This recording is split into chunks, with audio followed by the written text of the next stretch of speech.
Dear students, a warm welcome to all of you at Motion online. तो प्यारे बच्चों, कैसे हैं आप सब लोग? उम्मीद करती हूँ सभी लोग बहुत ही अच्छे होंगे। तो बच्चों, मैं हूँ आपकी रसायन विज्ञान की अध्यापिका करीना, और हम केमिस्ट्री में क्या पढ़ रहे हैं? हम पढ़ रहे हैं हमारी फिजिकल केमिस्ट्री का चैप्टर नंबर 5, जिसका नाम है सरफेस केमिस्ट्री। हिंदी में बोलेंगे हम उसको पृष्ठ रसायन। पृष्ठ रसायन पर अभी तक हम 2 लेक्चर्स कर चुके हैं, और उन 2 लेक्चर्स में हमने बेसिकली देखा क्या? हमने पूरी चर्चा सिर्फ अधिशोषण पे की। लास्ट लेक्चर में मैंने आपको अधिशोषण के 2 प्रकार बताए कि एक होता है हमारा भौतिक अधिशोषण और दूसरा होता है हमारा रसोशोषण, और दोनों में क्या अभिलक्षण होंगे और दोनों में क्या डिफरेंस होगा, ये हम लास्ट लेक्चर तक देख चुके हैं। ठीक है, अब आज का जो हम लेक्चर पढ़ने जा रहे हैं इंपॉर्टेंट लेक्चर है। इस इंपॉर्टेंट लेक्चर में हम क्या बात करेंगे? हम यहाँ पर अधिशोषण के समतापी की बात करेंगे। ठीक है, इसके अलावा विलयन प्रवस्था में अधिशोषण कैसे होता है वो भी हम आज के लेक्चर में जानेंगे। तो इस पूरे लेक्चर में जो मैं आपको अधिशोषण का समतापी बताऊंगी, जिसको हम एड्सॉर्प्शन आइसोथर्म बोलते हैं, वो बहुत इंपॉर्टेंट टॉपिक है। आपको ध्यान से समझना है व्हाट इज एड्सॉर्प्शन आइसोथर्म, अधिशोषण समतापी क्या होता है। डायरेक्टली इस टॉपिक पर क्वेश्चन एग्जाम में पुट अप होता है। तो शुरू करते हैं हमारा आज का लेक्चर विथ अधिशोषण समतापी और हमारा विलयन प्रवस्था में अधिशोषण कैसे होगा। ठीक है, तो चलिए, अधिशोषण समतापी नाम है अधिशोषण समतापी। इंग्लिश में बोलेंगे एड्सॉर्प्शन आइसोथर्म। क्या बोलूंगी मैं इसको?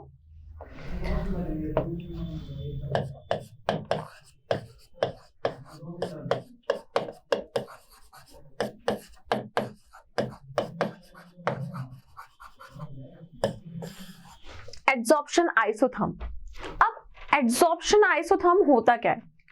आप देखोगे अधिशोषण द्वारा जो भी गैसेस अधिशोषित होती है उनकी मात्रा को हम किसी भी पर्टिकुलर टेम्परेचर और प्रेशर में जब हम उसको एक वक्र के द्वारा संबोधित करते हैं तो उसको हम क्या बोलते हैं? हम उसको अधिशोषण का समतापी कहते हैं। और ये जो समतापी था, ये एक फ्रेंडलिश नाम के साइंटिस्ट ने 1909 में हमें दिया था, जिसमें उन्होंने ये बताया था कि हम कोई भी गैस अधिशोषित होती है तो उसकी मात्रा को हम प्रेशर के साथ कैसे ग्राफ के रूप में यहाँ पर दर्शाएंगे। तो पहले ये जानते हैं कि एड्सॉर्प्शन आइसोथर्म होता क्या है। तो पहले आप इसकी परिभाषा को समझिए कि एक्चुअल में एड्सॉर्प्शन आइसोथर्म है क्या। तो बच्चों, जब अधिशोषण द्वारा, हम क्या बोल रहे हैं? अधिशोषण द्वारा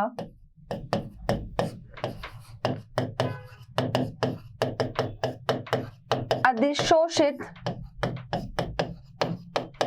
गैसों की मात्रा को दाब व ताप के साथ दर्शाया जाता है तो उसे हम क्या कहते हैं?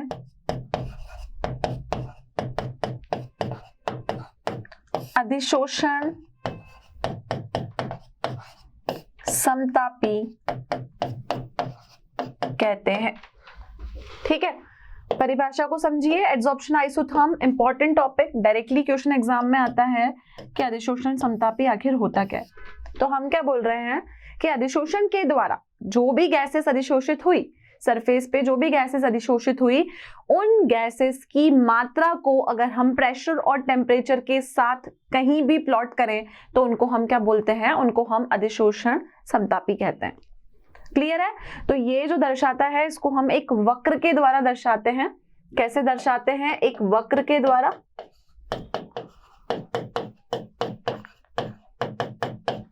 ठीक है, उस वक्र के द्वारा दर्शाते हैं, उसे हम एड्सॉर्प्शन आइसोथर्म कहते हैं। क्लियर है इतना? ये हुआ आपका अधिशोषण समतापी। अब मैंने आपको बताया कि अधिशोषण समतापी के ऊपर जो डिटेल में चर्चा थी वो फ्रेंडलिश नाम के साइंटिस्ट ने 1909 में की। तो हमको पढ़ना है यहाँ पर फ्रेंडलिच का समतापी वक्र मतलब फ्रेंडलिच का एड्सॉर्प्शन आइसोथर्म। तो साइंटिस्ट का नाम क्या है? फ्रेंडलिच। इंग्लिश में लिखेंगे, हिंदी में जब हम इसको लिखते हैं तो हम इसको फ्रेंडलिक लिखते हैं, ठीक है। तो इसका नाम क्या है? फ्रेंडलिक का आइसोथर्म, ठीक है। अब ये जो फ्रेंडलिक नाम के साइंटिस्ट थे, इन्होंने जब अधिशोषण समतापी के ऊपर चर्चा की तो कौन से सन में की? 1909 में इन्होंने इस पे चर्चा की। अब चर्चा करके इन्होंने बोला क्या? इन्होंने ये बोला कि जब भी आप अधिशोषण द्वारा किसी भी गैस को जो अधिशोषित होती है, उस गैस की मात्रा को जब आप प्रेशर के साथ रिलेट करोगे तो आप ये देखोगे कि जैसे जैसे प्रेशर बढ़ता जाएगा वो जो अधिशोषण की अभिक्रिया है वो धीरे धीरे घटती चली जाएगी। कैसे समझेंगे हम इसको? देखो, यहां पर बोला गया फ्रेंडलिच ने x/m, ठीक है। ये जो x/m है ना, ये p के डायरेक्टली प्रोपोर्शनल है। अब आपको पता है कि है ना, जब हम p1/n, जब हम किसी प्रोपोर्शनलिटी का साइन हटाते हैं तो हम यहाँ पे एक कांस्टेंट लगाते हैं कि इतना आप सब बच्चों को पता है, ठीक है। तो ये हो गया x/m इक्वल टू kp1/n। अब ये x/m kp ये सब मैंने क्या लिखा है इसको मैं पहले आपको समझाती हूँ। x/m का यहाँ पर मतलब है कि जो आपका अधिशोषक है उसका हमने फ्रैक्शन निकाला है उसी के मास के साथ। m उसका क्या है? m उस अधिशोषित होने वाली चीज का द्रव्यमान है। तो हम क्या लिखेंगे यहां पर?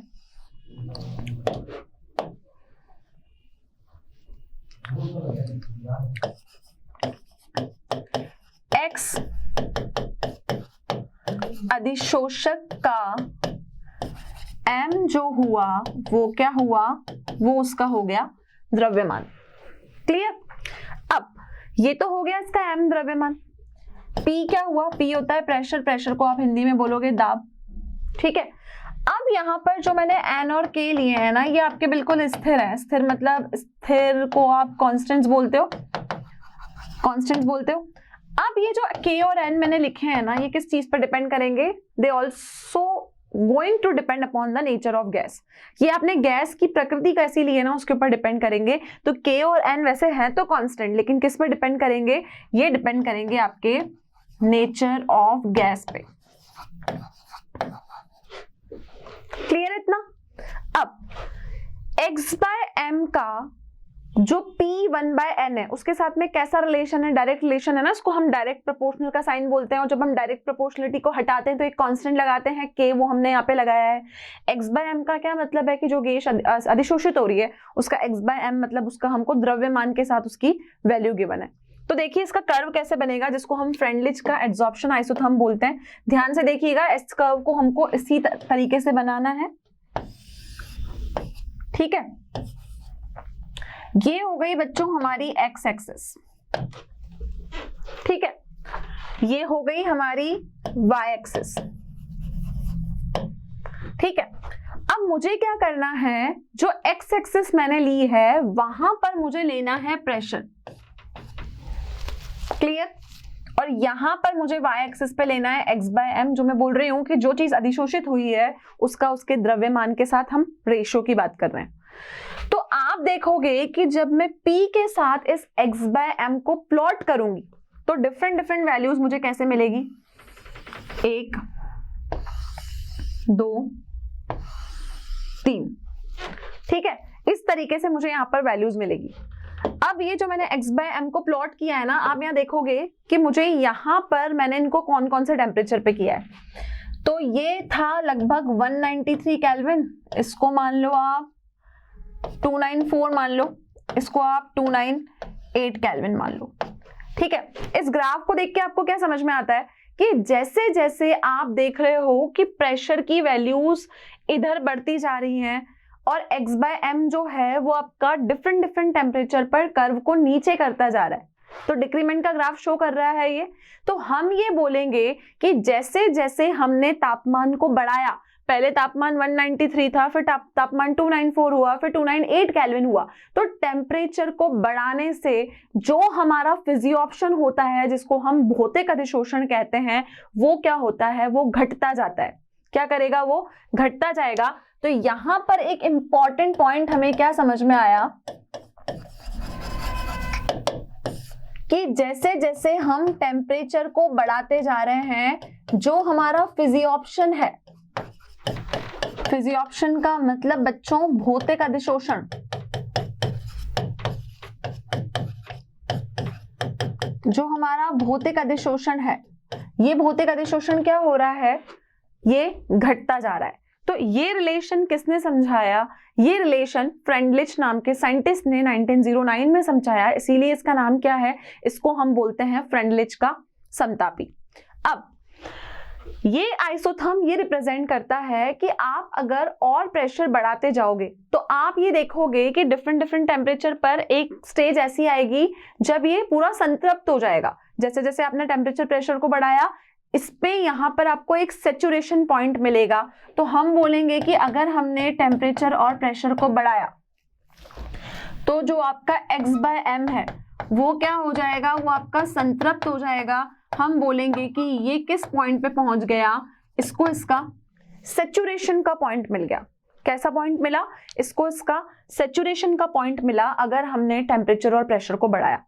तो ये था आपका फ्रेंडलिच का आइसोथर्म, जिसको हम बोलते हैं फ्रेंडलिच का समतापी वक्र। और ये जो फॉर्मूला होता है ना बच्चों, इस फॉर्मूले को बोला जाता है एम्पिरिकल फॉर्मूला।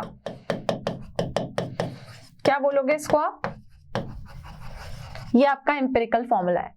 लेकिन ये फॉर्मूले से आपका ये ग्राफ रिप्रेजेंट हुआ, तो फ्रेंडलिच ने क्या किया, इसका आपका लघुत्करण किया। लघुत्करण करने का मतलब हमने इस इक्वेशन का यहाँ पे लॉगरिथम लिया, और लॉगरिथम लेने के बाद हमें जो एड्सॉर्प्शन आइसोथर्म मिला वो कुछ अलग तरीके से मिला। तो देखिए कैसे ग्राफ आपको मिला यहाँ पर।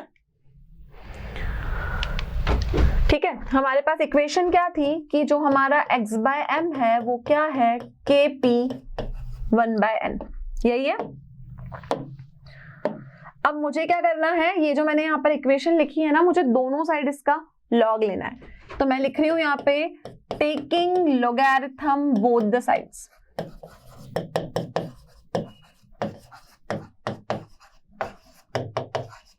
दोनों साइड क्या किया, इस इक्वेशन का लॉग लिया।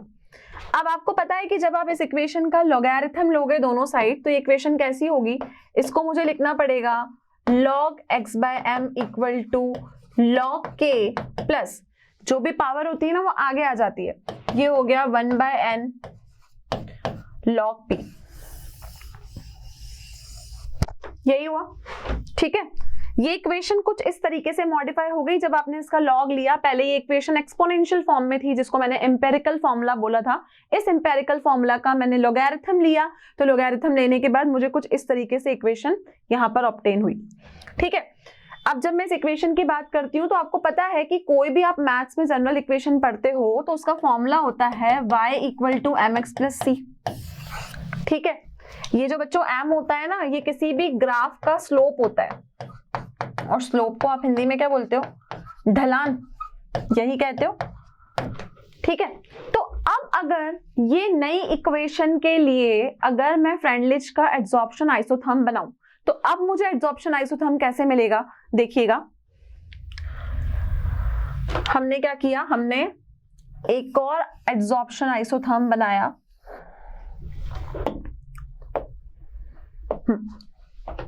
हमारे पास में इक्वेशन क्या थी, एक बार हम इक्वेशन को यहां लिख लेते हैं, log x/m equal to log k plus 1/n log p।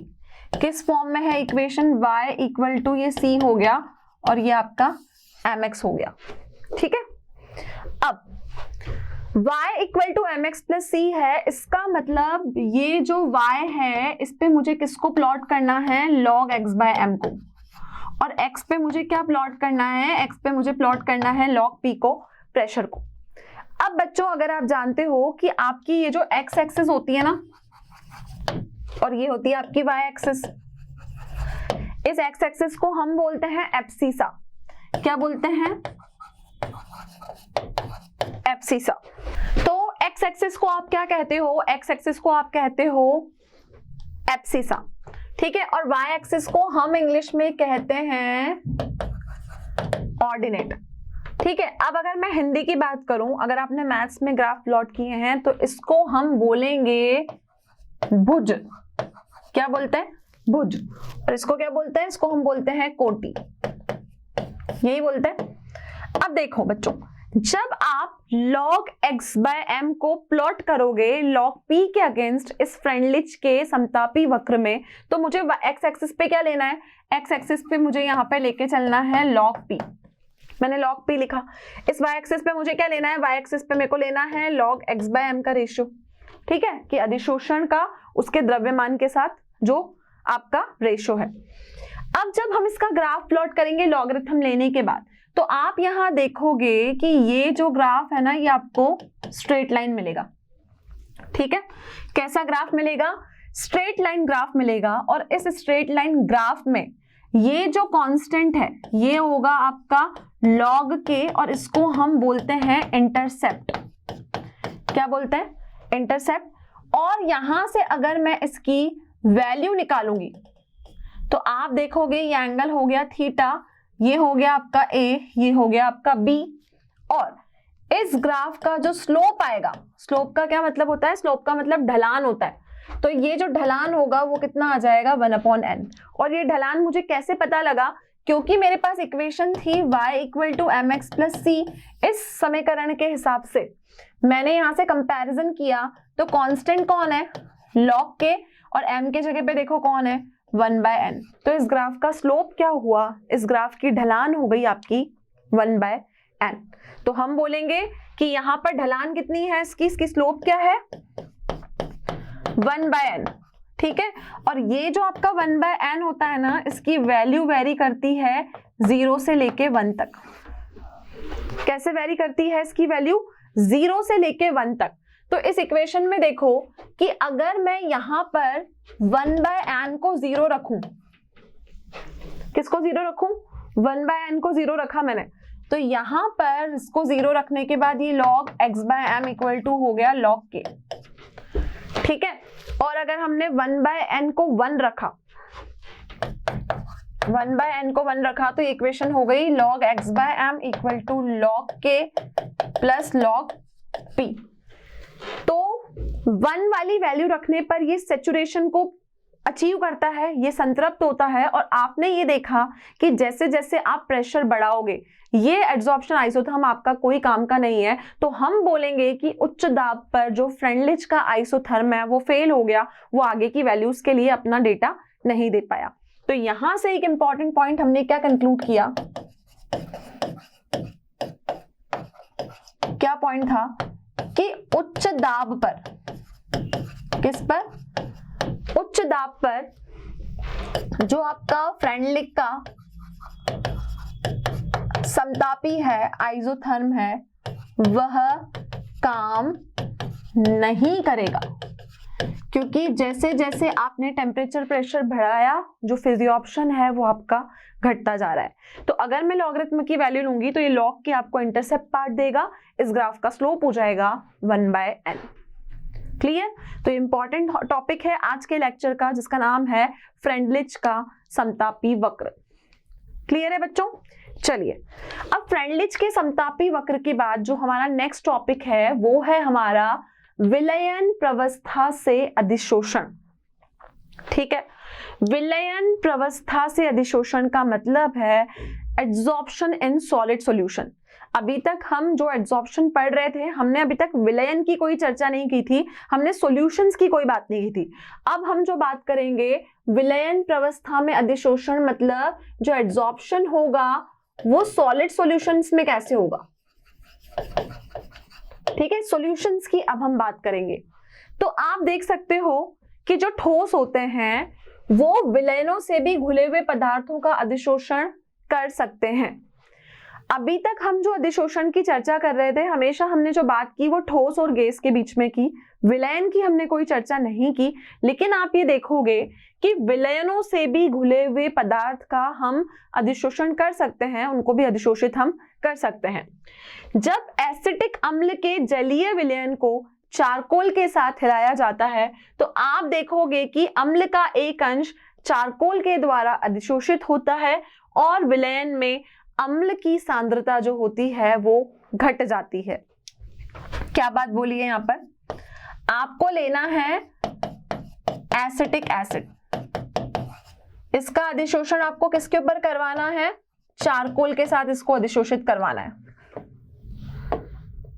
ठीक है, एसिटिक एसिड का मतलब हुआ आपका एसिटिक अम्ल।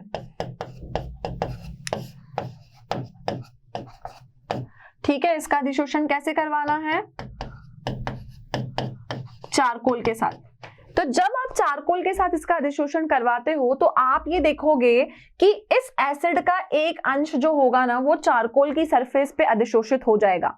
लेकिन जब ये अधिशोषण हुआ तो विलयन में जो आपने सॉल्यूशन लिया है एसिटिक एसिड का, इसमें जो अम्ल की सांद्रता होगी ना वो आपकी सांद्रता क्या होगी? घट जाएगी, क्योंकि उसका कुछ पार्ट जो है उसको चारकोल ने क्या कर लिया? चारकोल ने उसको अधिशोषित कर लिया। क्लियर? चलिए, इसी प्रकार से अगर आप लिटमस का विलयन लेते हो, अभी हमने एसिटिक एसिड का सॉल्यूशन लिया, अब हम लिटमस का सॉल्यूशन ले रहे हैं, और लिटमस के सॉल्यूशन को अगर आपने चारकोल के साथ हिलाया तो लिटमस का सॉल्यूशन चारकोल के साथ अधिशोषण करने पे रंगहीन हो जाता है। तो सेकेंड एग्जाम्पल आपका यहाँ पर क्या है? सेकेंड एग्जाम्पल क्या है? एग्जाम्पल 2 है कि आपने लिटमस का सॉल्यूशन लिया।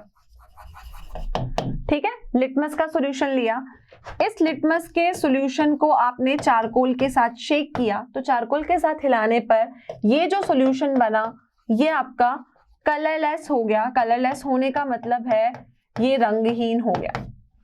ठीक है, जब MgOH होल ट्वाइस को मैग्नेसोन अभिकर्मक की उपस्थिति में अवशोषित किया जाता है तो ये नीला रंग ग्रहण कर लेता है। अब आपको पता है ये रंगहीन और नीला रंग होने का क्या मतलब है कि यहाँ पर जो अधिशोषण की प्रक्रिया है वो हो चुकी है।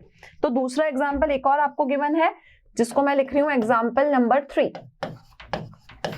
अब देखो एग्जाम्पल नंबर 3 में आपको क्या बोला है?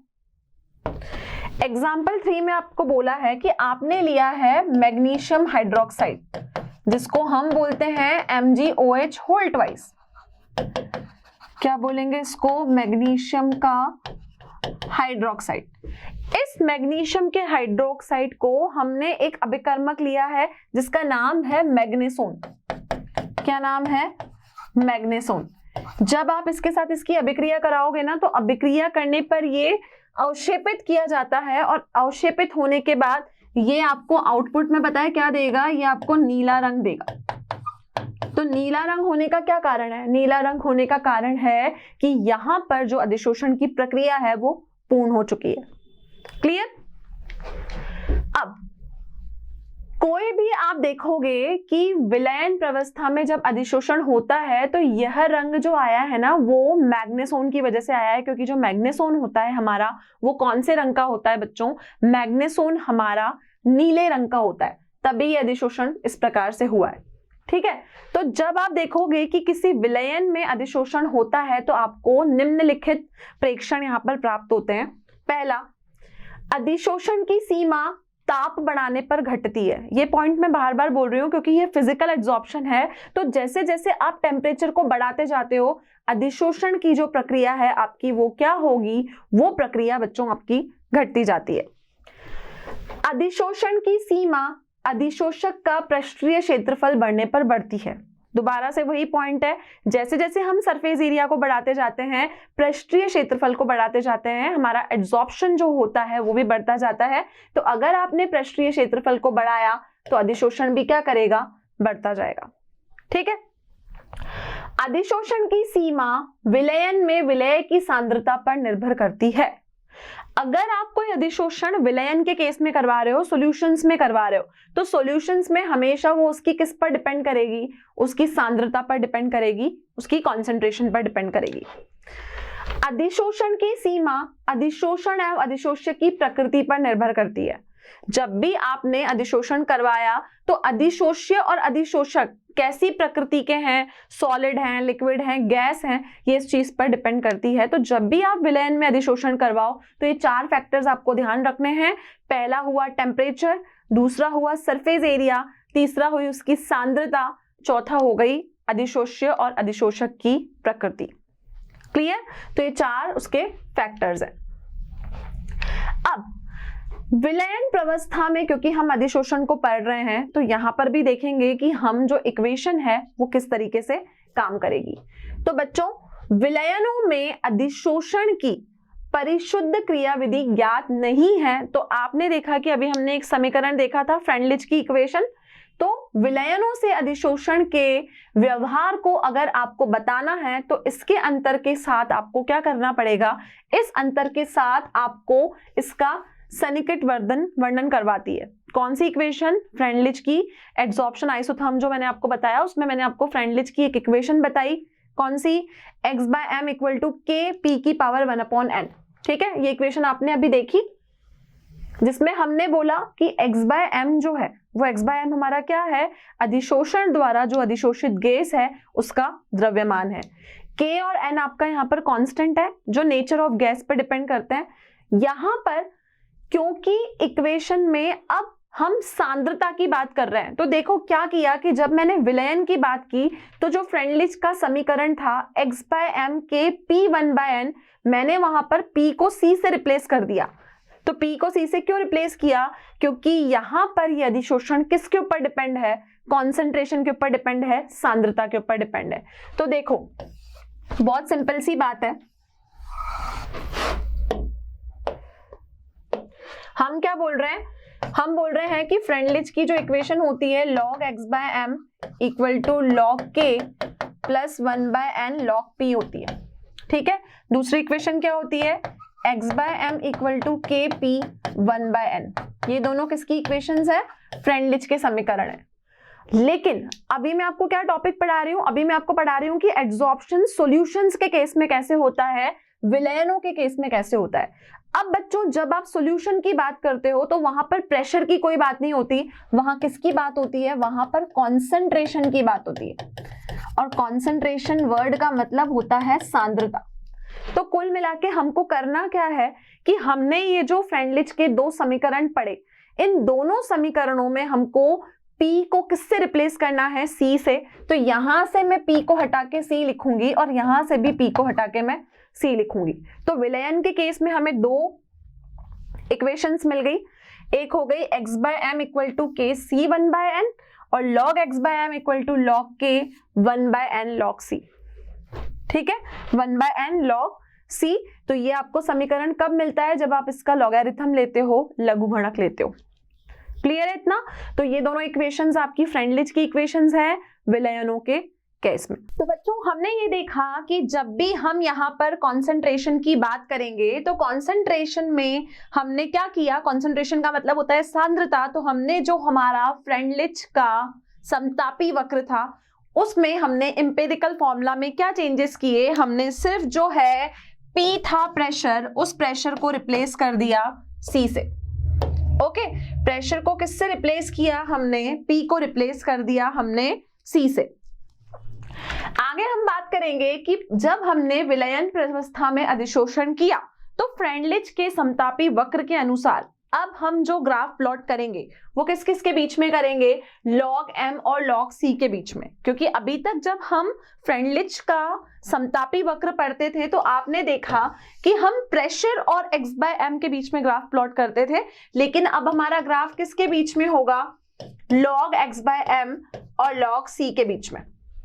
तो जब आप यहां पर ये ग्राफ प्लॉट करोगे तो आप देखोगे कि आलेखित रेखा करने पर एक सीधी रेखा प्राप्त होती है जो फ्रेंडलिक समतापी के सत्यापन को दर्शाती है। तो log m बाय और c, x बाय m और c के बीच में जब आप ग्राफ प्लॉट करोगे तो वो ग्राफ भी आपको कैसा मिलेगा, आपको स्ट्रेट लाइन ग्राफ मिलेगा। ये वाला पार्ट आपका यहाँ पर इंटरसेप्ट को बताएगा, ठीक है। इसको प्रायोगिक तौर पर एसिटिक अम्ल की विभिन्न सांद्रताओं के विलयन देखकर परखा जा सकता है। विलयनों के समान आयतन चारकोल की समान मात्राओं में अलग अलग फ्लास्कों में मिलाए जाते हैं। मतलब ये जो आपने कर्व प्लॉट किया है, आप किसकी बात कर रहे हो, यहाँ पर विलयनों की बात कर रहे हो, सॉल्यूशंस की बात करते हो, तो आप हमेशा देखोगे कि जो आपका एसिटिक अम्ल है उसको हम किस में मिलाते हैं, एसिटिक अम्ल को बच्चों हम मिलाते हैं डिफरेंट फ्लास्क में चारकोल के साथ। क्लियर इतना? तो ये है आपका विलयन प्रवस्था में अधिशोषण। अब अधिशोषण के पश्चात फ्लास्क में एसिटिक अम्ल की अंतिम सांद्रता ज्ञात होती है। प्रारंभिक और अंतिम सांद्रताओं में अंतर का x मान देते हैं। उपरोक्त समीकरण का प्रयोग करते हुए हम इसकी सत्यता को स्थापित कर सकते हैं। यहां क्या बोला कि आपने क्या किया, आपने एसिटिक एसिड को अधिशोषित करवाया। एसिटिक अम्ल को किसके ऊपर अधिशोषित करवाया, आपने चारकोल के ऊपर अधिशोषित करवाया। किसके ऊपर अधिशोषित करवाया, हमने चारकोल के ऊपर। तो जब आप एसिटिक एसिड को चारकोल के ऊपर अधिशोषित करवाते हो तो यहां पर जब आप अभिक्रिया करवाते हो तो आप यहां पर 2 फ्लास्क लेके चलते हो, ठीक है। पहले फ्लास्क में आप यहां पर मेजर करते हो इसकी प्रारंभिक सांद्रता। प्रारंभिक सांद्रता का मतलब हुआ हम देखेंगे कि यहां पर इसकी इनिशियल कॉन्सेंट्रेशन कितनी है, ठीक है। अंतिम में हम क्या करते हैं, इसकी फाइनल कॉन्सेंट्रेशन को मेजर करते हैं। फाइनल कॉन्सेंट्रेशन का मतलब हुआ कि यहां पर इसकी अंतिम सांद्रता कितनी आई। तो बाद में हम क्या मेजर करते हैं, बाद में हम मेजर करते हैं इसकी फाइनल कॉन्सेंट्रेशन, ठीक है। फाइनल कॉन्सेंट्रेशन को मेजर करने के बाद आप देखते हो कि जब हम ग्राफ प्लॉट करेंगे उसमें जो x की वैल्यू है ना, वो x की वैल्यू आपको इन दोनों कॉन्सेंट्रेशन को माइनस करने पे ही मिलती है। क्लियर है बच्चों? चलिए, तो ये था आपका विलयन जो आपके फ्रेंडलिच के समतापी वक्र को सही रूप से स्थापित कर रहा था। अब हमें क्या जानना है, अब हमें ये जानना है कि अधिशोषण के हमारे दैनिक जीवन में क्या क्या अनुप्रयोग हैं। तो हम यहां पर पढ़ेंगे नेक्स्ट टॉपिक जिसका नाम है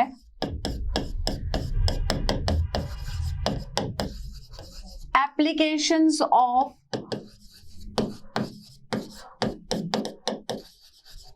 एड्सॉर्प्शन।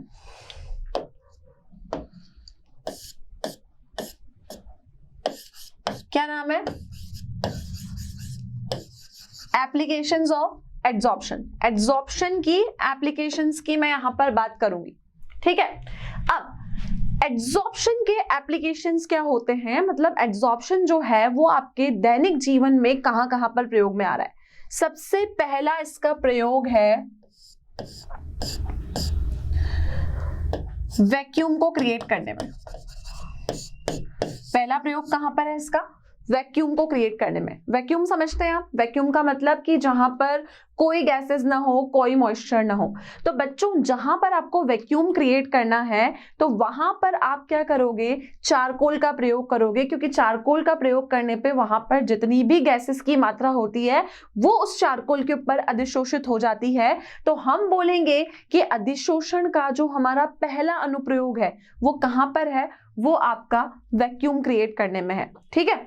ये हुआ इसका पहला एप्लीकेशन। तो वैक्यूम क्रिएट करने के लिए हम यहां पर चारकोल का प्रयोग करेंगे। तो वैक्यूम क्रिएट करने को बच्चों हम कहेंगे उच्च निर्वात स्थापन करने के लिए। कहां प्रयोग आया ये, उच्च निर्वात स्थापन करने के लिए हमने किसका प्रयोग किया, हमने यहां पर चारकोल का प्रयोग किया। तो यहां पर पहला एप्लीकेशन क्या हुआ अधिशोषण का, कि कहीं भी आपको वैक्यूम चाहिए ना तो वहां पर आप क्या करो, चारकोल का प्रयोग करो। चारकोल जो भी गैसेस होंगी उनको अधिशोषित करके वहां पर क्या क्रिएट कर देगा, वैक्यूम क्रिएट कर देगा। तो पहला एप्लीकेशन क्या हुआ, उच्च निर्वात उत्पन्न करने के लिए। सेकेंड एप्लीकेशन होता है इसका गैस मास्क। क्या बोलेंगे सेकंड एप्लीकेशन को हम? Gas mask. अब आप जानते हो गैस मास्क का मतलब क्या होता है? आपने देखा है कि कई बार हमारी कुछ इंडस्ट्रीज ऐसी होती है जिसमें कोई भी वर्कर्स काम करते हैं, तो काम करने वाले वर्कर या लेबर्स को वहां पर देखना पड़ता है कि जब भी कोई अभिक्रिया हुई तो वहां पर बहुत सारी हार्मफुल गैसेस रिलीज होती है। तो उन हार्मफुल गैसेस को अधिशोषित करने के लिए गैस मास्क का प्रयोग किया जाता है। तो इस गैस मास्क में हम कुछ ऐसी चीजें यूज करते हैं जो कि क्या करें, इजीली उन गैसेस को अधिशोषित कर दें। तो यहां पर भी गैस मास्क को बनाने के लिए हम क्या प्रयोग में लेते हैं? चारकोल प्रयोग में लेते हैं।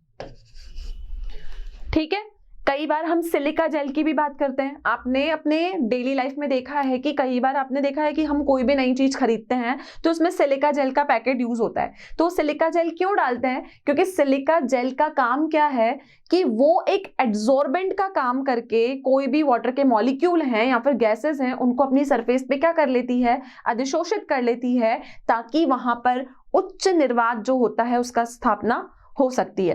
तो वैक्यूम क्रिएट करने के लिए या फिर गैस मास्क को बनाने के लिए, और गैस मास्क की रिक्वायरमेंट हमको कहां पड़ी? उन इंडस्ट्रीज में जहां पर बहुत सारी पॉइजनस गैसेस हमारी बॉडी के लिए हार्मफुल है, तो उनको वो एब्जॉर्ब करने का काम करती है। क्लियर इतना? चलिए, तीसरा एप्लीकेशन हमको कहां देखने को मिलेगा एब्जॉर्प्शन का? तीसरा जो एप्लीकेशन है वो है आपका इनर्ट गैसेस को अलग करने में। मतलब जो आपकी अक्रिय गैसेस होती है ना, उनको अलग करने के लिए हम एब्जॉर्प्शन का प्रयोग करते हैं। तो हम बोलेंगे अक्रिय गैसों को अलग करने के लिए।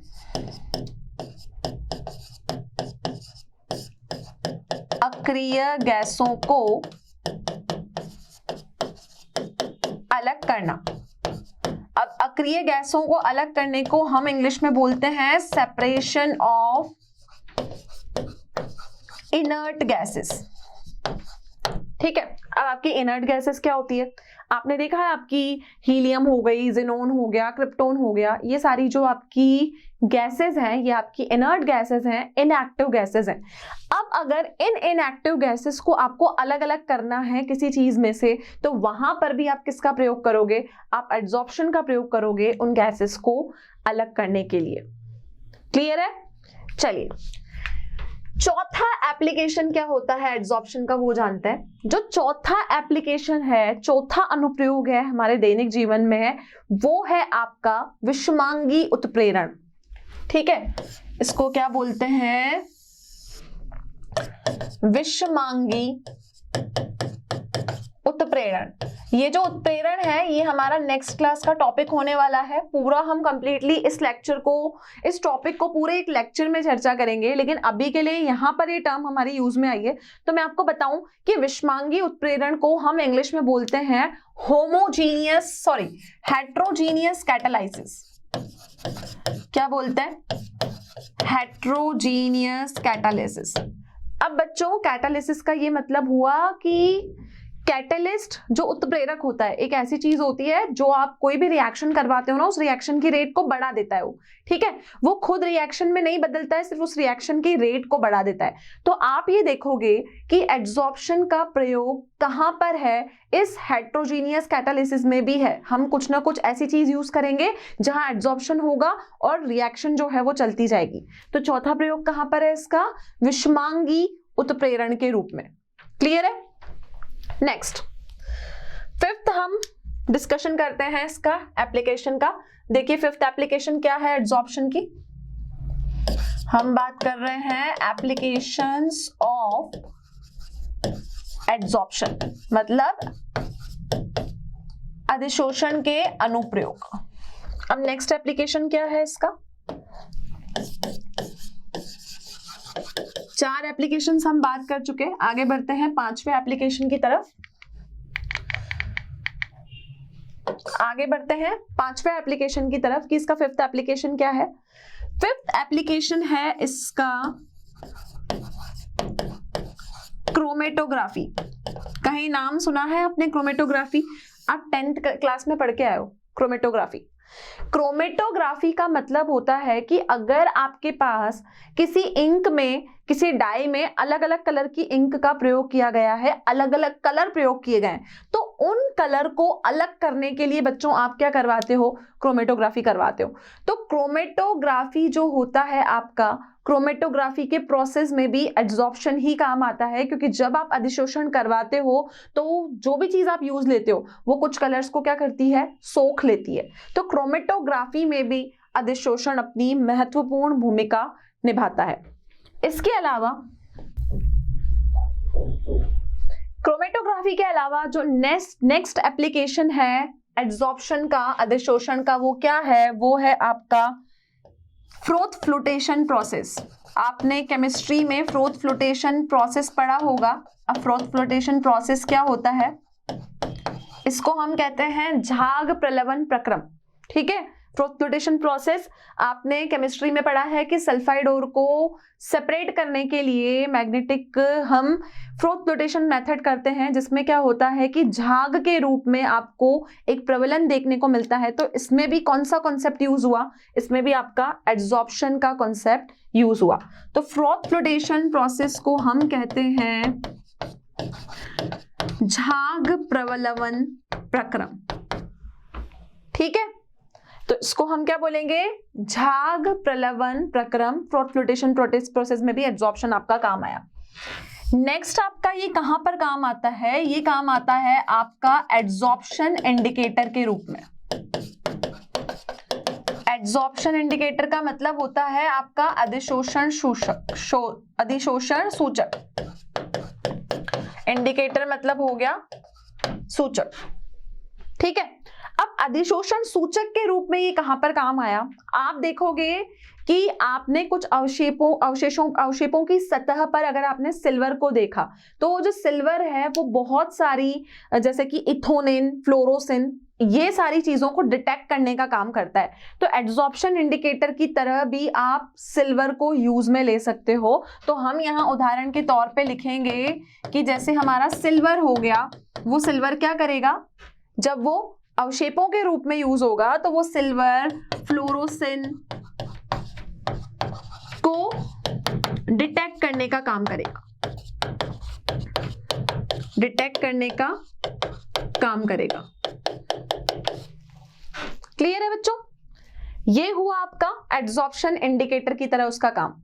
अब क्या होता है कुछ व्याधियों में, व्याधियों के उपचार में, ठीक है, जैसे कि कोई बीमारी हो गई या कोई हम बोलेंगे कि कोई कीटाणु कहीं पे हमको मारने हैं, तो उन व्याधियों के उपचार में भी ये एड्सॉर्प्शन आपका काम करता है। तो कुछ व्याधियां ऐसी होती है जहां पर हमको ये अधिशोषण करा के वहां पे कुछ कीटाणुओं को खत्म करना होता है। तो उन कीटाणुओं को खत्म करने के लिए भी हम क्या करते हैं, इस एड्सॉर्प्शन के प्रिंसिपल को काम में लेते हैं। तो ये हुआ इसका 4, मैंने पहले बताया 4, ये हो गया 8th नंबर का आपका एप्लीकेशन किसका, अनुप्रयोग अधिशोषण का। ठीक है, अब नेक्स्ट उपयोग कहां पर है अधिशोषण का, देखते हैं। नेक्स्ट एप्लीकेशन है आपका, हम पढ़ रहे हैं एप्लीकेशंस ऑफ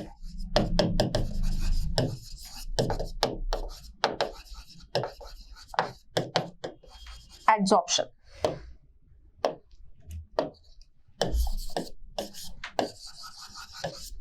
जो बच्चों एड्सॉर्प्शन है उसका नेक्स्ट एप्लीकेशन है आपका 9th नंबर का एप्लीकेशन।